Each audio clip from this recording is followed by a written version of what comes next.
अयोध्या में श्री राम जन्मभूमि तीर्थ क्षेत्र ट्रस्ट पर लगे भ्रष्टाचार के आरोपों पर संत समाज ने की प्रेस वार्ता। संत समाज की मांग कि ट्रस्ट के सामने आकर अपने आप को करे निर्दोष साबित या फिर सरकार मामले की कराए उच्च स्तरीय जांच। संत पवन शास्त्री का बयान है कि अयोध्या की गरिमा पर पहुंची बहुत बड़ी ठेस। अयोध्या में की गई थी राम राज्य की परिकल्पना, अयोध्या में की गई थी भव्य राम मंदिर के निर्माण की परिकल्पना, जिससे निर्माण से राष्ट्र का निर्माण होना है और उसके ऊपर आक्षेप लग चुका है। किसी सरकारी जांच की आवश्यकता नहीं। ट्रस्ट सामने आए, अपने आप को निर्दोष साबित करे। ट्रस्ट के सभी लोगों पर आरोप नहीं, लेकिन जिन सदस्य पदाधिकारियों पर आरोप लगे हैं वे अपने आप को निर्दोष साबित करने के लिए सदस्य तथा पदाधिकारी कर सकते हैं अपने पद का त्याग। संत दिलीप दास का बयान है कि मामले की हो उच्च स्तरीय जांच, मामले की हो निष्पक्ष जांच। अयोध्या की संतों की प्रतिष्ठा दांव पर, राम मंदिर निर्माण का नेतृत्व करने वालों पर लगाए गए हैं आरोप। भक्तों ने राम मंदिर बनाने के लिए दिया था दान, न कि प्रॉपर्टी डीलिंग करने के लिए दिया गया था। सुप्रीम कोर्ट प्रधानमंत्री या मुख्यमंत्री के द्वारा मामले की हो उच्च स्तरीय जांच। अगर दोष सिद्ध होता है तो उन पर हो कार्रवाई। राष्ट्र का गौरव दांव पर नहीं लगाया जा सकता। अगर वे निर्दोष है तो आरोप लगाने वालों पर कार्रवाई हो। सीएम योगी की तरफ किया इशारा। कुछ अराजक तत्व जुड़े हैं आपसे जो आपकी छवि को खराब कर रहे हैं। संत दिलीप दास ने कहा कि भारत सीएम योगी की तरफ देश का भविष्य देख रहा है तथा हिंदुत्व का भविष्य भी देख रहा है। साथ में जुड़े जयचंद कर रहे छवि को धूमिल। ट्रस्ट के अध्यक्ष महंत नृत्य गोपाल दास को कोई जानकारी नहीं, नृत्य गोपाल दास को नहीं दी कोई तवज्जो। सदस्य दिनेंद्र दास को भी कोई तवज्जो नहीं दी जा रही। सदस्य अयोध्या राजा विमलेंद्र मोहन प्रताप को भी तवज्जो नहीं दी जा रही। संत दिलीप दास ने उठाया सवाल कि कौन है जो अयोध्या का बन रहा है विक्रमादित्य, बदल रहा है इतिहास। प्रधानमंत्री मुख्यमंत्री को गहन करनी चाहिए समीक्षा।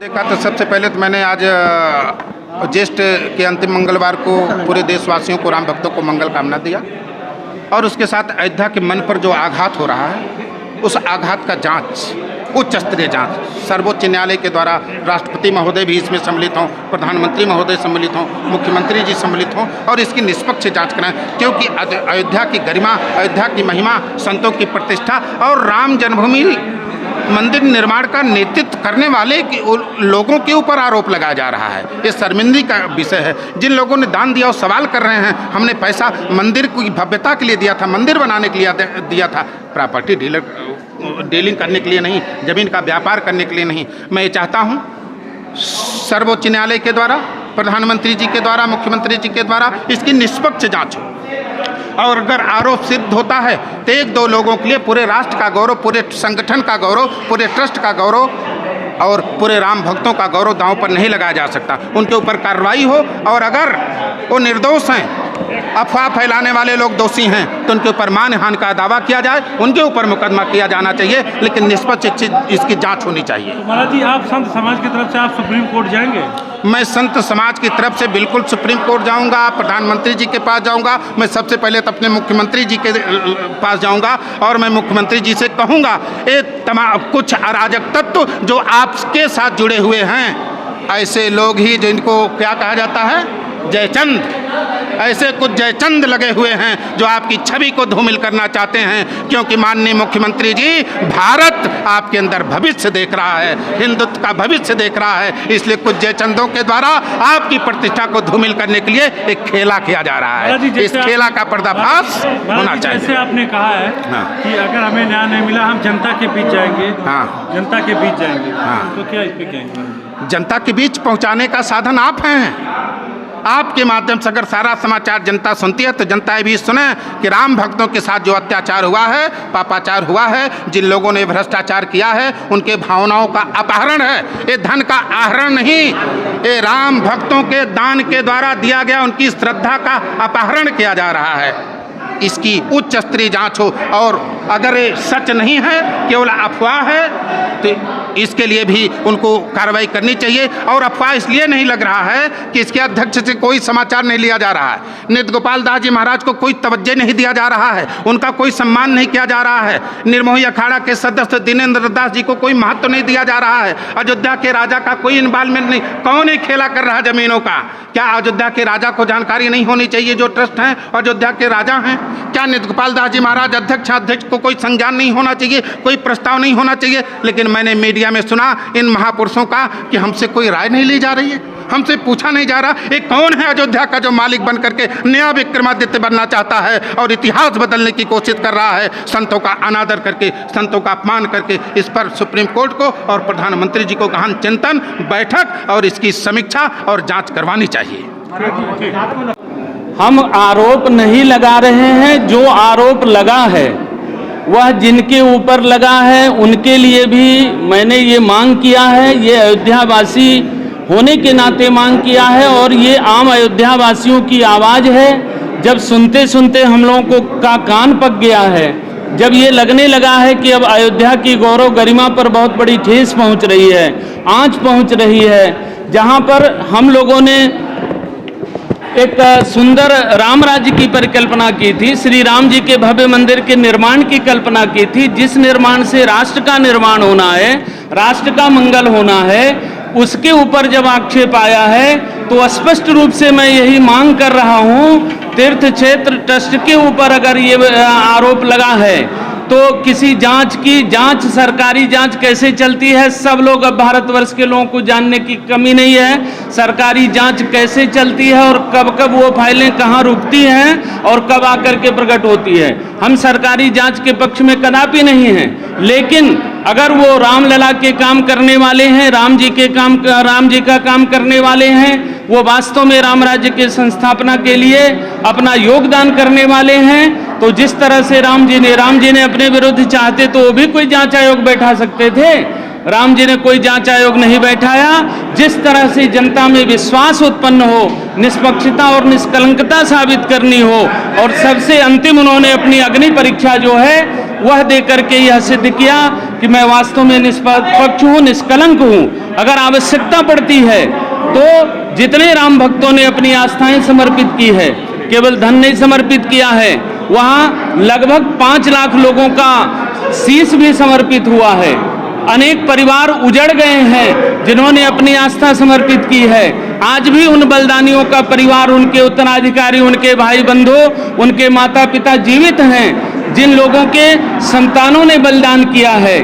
आज कहीं न कहीं वो सब भावनाएं आहत हो रही हैं, वो कहीं न कहीं बहुत अधिक पीड़ा की दौर से गुजर रहे हैं। प्राणों की आहुति देने वाले लोग जो हैं उनकी आत्माएं कहीं न कहीं तड़प रही हैं, और संपूर्ण विश्व में हमारे राम जी की नगरी की, हमारे अयोध्या की, जिसने सदैव से मानवता का संदेश दिया है, इसकी गौरव गरिमा प्रभावित हो रही है। तो सबसे पहली मांग हमारी यही है कि तीर्थ क्षेत्र ट्रस्ट के जिन लोगों के ऊपर, संपूर्ण ट्रस्ट के ऊपर आरोप नहीं है, कतिपय सदस्य और पदाधिकारियों के ऊपर आरोप है, तो मेरा यह मानना है, मैंने पहले भी स्पष्ट रूप से कहा है कि अगर निष्पक्षता को, निष्कलंकता को साबित करने के लिए राम जी ने अपनी पत्नी का त्याग किया, तो ये लोग अपने पद का भी त्याग कर सकते हैं और अपनी निष्पक्षता, निष्कलंकता साबित कर सकते हैं। वो ऐसा करके बताएं।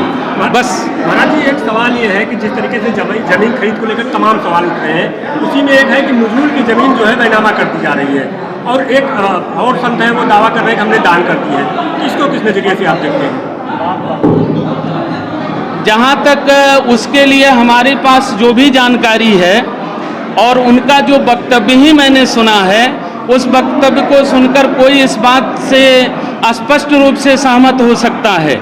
पहले उन्होंने कहा कि हमारी जमीन पर जबरन कब्जा कर लिया गया, प्रशासन के लोगों ने हमको धमकी दिया, प्रशासन के लोगों ने हमको अपमानित किया, और जब मैं ये देखा कि किसी प्रकार से हमारी ये ज़मीन बचने वाली नहीं है, हमारी ज़मीर बचने वाली नहीं है, तो फिर हमने उसको दान में दे दिया।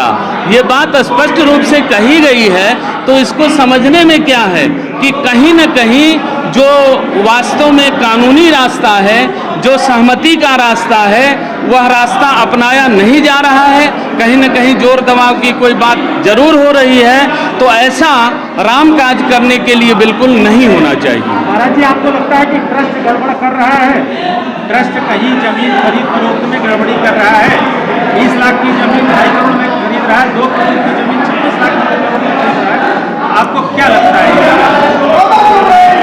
जहाँ तक जहाँ तक इस प्रश्न के बारे में बात है कि जमीन खरीद में कहीं कोई गड़बड़ी हो रही है,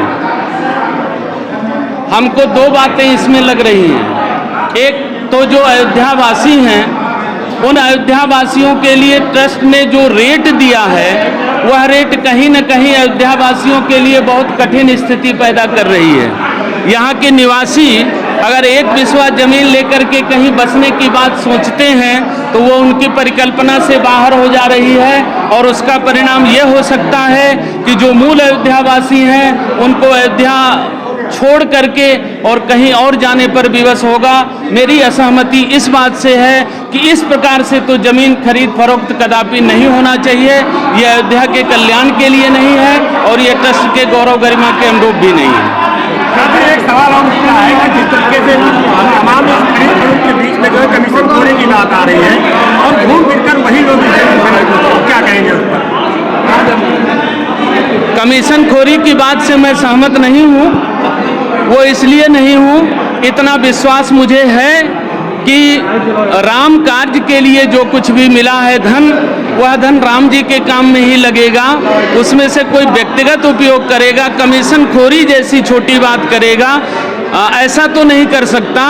लेकिन जिस उदारता के साथ उनके खरीद फरोख्त के कारण अयोध्या की जमीनों का रेट बढ़ रहा है, और दूसरा एक बहुत गंभीर प्रश्न खड़ा हो रहा है, वो ये हो रहा है कि यहाँ जो मंदिर हैं और जिनका राम जी के इतिहास से बहुत गहरा संबंध है, जैसे राम जी का कोहबर भवन है, राम खजाना है, आने वाले समय में अयोध्या के इतिहास को ये बदलने का प्रयास है। जब लोग आएंगे और अयोध्या में कौशल्या भवन को खोजेंगे तो कौशल्या भवन वाले तो कौशल्या भवन दे करके कहीं जमीन लेकर के बस गए, लेकिन फिर इतिहास में जब ये खोजा जाएगा कि कौशल्या जी का भवन अयोध्या में कहाँ है, तो उसका वजूद जो मिट रहा है। गंभीर प्रश्न यह है, मंदिर बनाने की बात करके और एक मंदिर के लिए अगर हम बना रहे हैं तो उसके लिए 100 मंदिरों का इतिहास अगर मिटाते हैं तो यह उचित नहीं है। ऐसा नहीं होना चाहिए।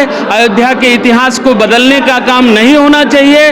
और मेरा स्पष्ट मानना है कि इस प्रकार का काम जो कर रहे हैं वो 1528 का एक मुगल बाबर था, और आज अगर इस प्रकार से इतिहास को बदला जाता है तो वो हिंदू बाबर कहलाएंगे, और निश्चित रूप से कहलाएंगे। और ऐसे हिंदू बाबर को कदापि ये भारतवर्ष नहीं स्वीकार करेगा, कभी हिंदू धर्मावलंबी स्वीकार नहीं करेगा। और इस प्रकार के कार्य करने के लिए आपको जन समर्थन, आपको सत्ता, आपको धन ये भारतवर्ष की जनता ने नहीं दिया है। इसलिए बहुत सोच समझ करके और कम से कम अयोध्या के पौराणिकता को, अयोध्या के ऐतिहासिकता को, अयोध्या के इतिहास को इस प्रकार से मिटाने का प्रयत्न न करें, नहीं तो आधुनिक बाबर की श्रेणी में ये गिने जाएंगे और इतिहास इनको कभी माफ नहीं करेगा।